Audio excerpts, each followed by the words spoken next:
तर वास्तुशास्त्राबद्दल लोकांच्या मनात खूप काही गैरसमज असतात, त्याबद्दल काय तुम्ही सांगा? नक्कीच, छान प्रश्न विचारलाय. हा प्रश्न प्रत्येकाला पडायलाच पाहिजे आणि या माध्यमातून मला आता उत्तर देता येईल. ज्ञानेश्वरांनी ज्ञानेश्वरीमध्ये सांगितलेलं आहे, जे जे आपल्याशी ठावे ते दुसऱ्यांशी सांगावे, शहाणे करून सोडावे सगळे जण. तर बघा, हे आपलं जे शास्त्र आहे हे कुठलं आलेलं आहे?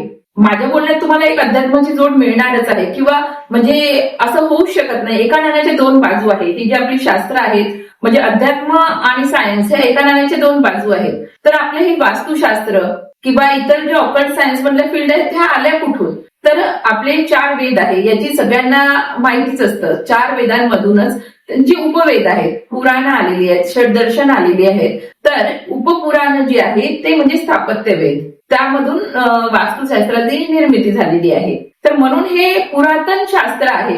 फक्त हे आहे की कोण त्याचा उपयोग कसा करून घेतो. बऱ्याचदा माहिती नसल्यामुळे आपण त्या गोष्टीकडे बघत नाही.